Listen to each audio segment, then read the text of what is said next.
Hello there, wonderful people. This is Jerzy giving you news from Brazil. And Brazil is obviously not really sunny lately.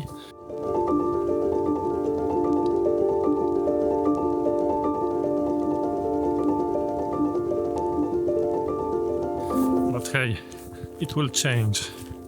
It will change in 4 to 5 months.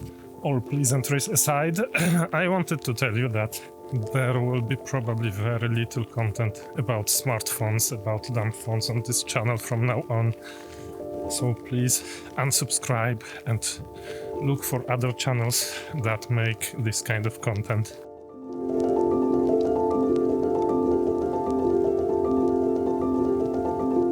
I really don't want to become a YouTube channel that just talks about hardware, because life is not about hardware. I will probably make a video about the phone I'm using right now, and I will also share with you that I will probably not review the Bigme Hibreak Pro, which I was using until recently because the camera in this phone broke beyond repair. The autofocus does not work, and I'm using the camera to scan documents, and so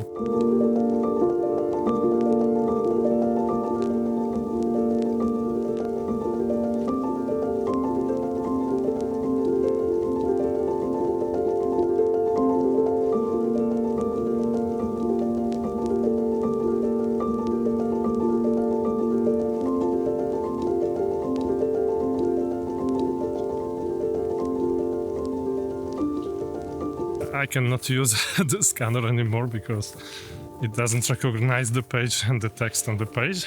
And I was using it 3 months, so basically it's a bummer, a problem of quality control probably on the side of Bigme.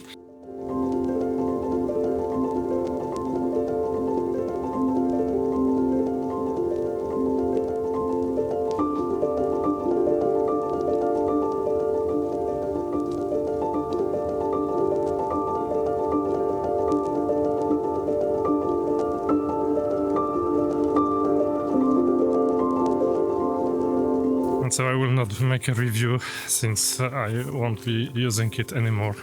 I don't want to risk, even if I repair it, which I will not do because I don't want to lose my time in repairing it, sending it back, etc.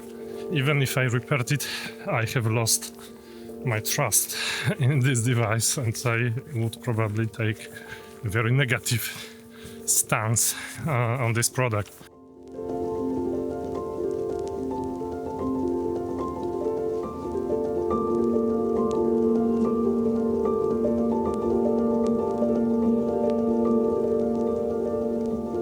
I'm using another phone, an e-ink one also, which I'm very happy with, which has a poorer camera, but overall a better system. And this is very important because I had to use a launcher on my Hibreak, and the launcher actually sometimes worked, sometimes did not work. It was linked with some kind of a very, very aggressive battery optimization performed by the Hibreak system on the phone, because it's not a pure Android vanilla.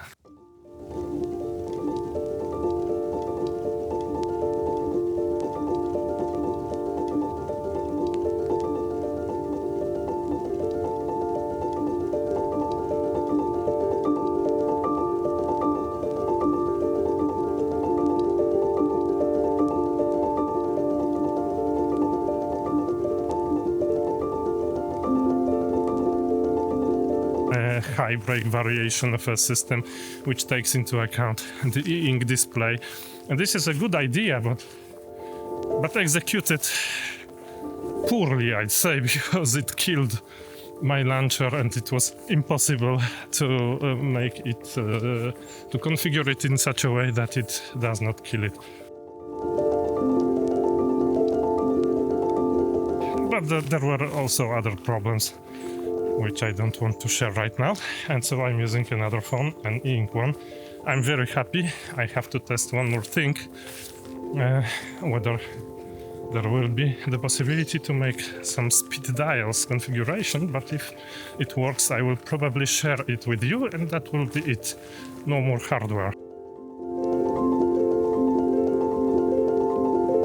I have recorded recently two long-form podcasts of over 50 minutes, and you will see more of this kind of content, of interviews, and less of talking about devices, and more also of this kind of vlogs, because I like them, and so I will make more of them.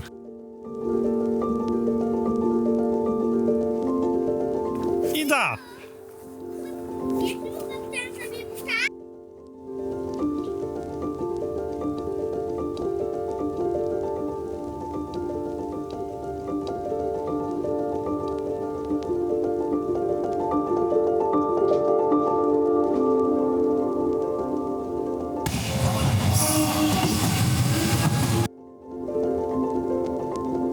And so, those are the phones I will not review. Those are the phones I've been using for the last 6 months that I won't review. Those are the phones that I think are the future of personal technology, especially the minimal phone, since it has a keyboard, which is a very, very nice addition to the e-ink, but also because it does not have 5G. For those of you who don't want to irradiate yourself with high frequency things, that could be an important information.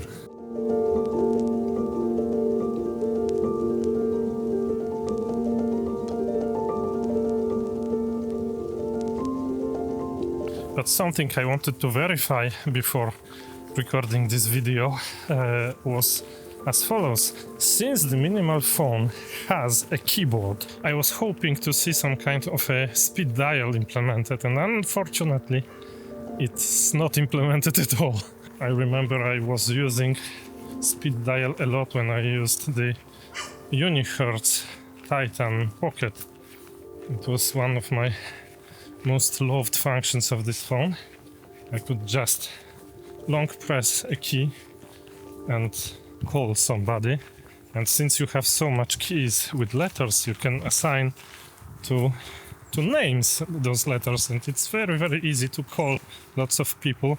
They did not implement this in the minimal phone, and so I will not review the Bigme Hibreak Pro, and I don't recommend it really, because I think that the screen, which appears in a lot of reviews as something that is very good in the Bigme, is not actually such an amazing screen that does such a difference. I think that the screen in the minimal phone is just fine, and if it's not so crisp, that is okay, since the goal of this phone is to slow you down and, to make consuming media a little more difficult.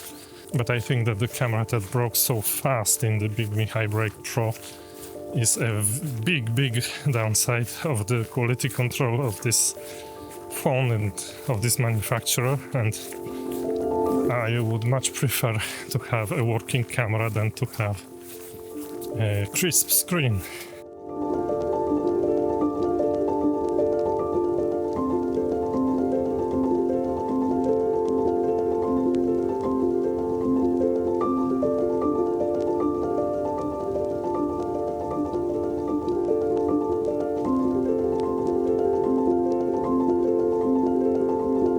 But hey, I was using it for a long time, so if you have questions, I'm reading every comment, so you can ask them in the comments and I will reply. And that is what separates me from MKBHD. Bye bye.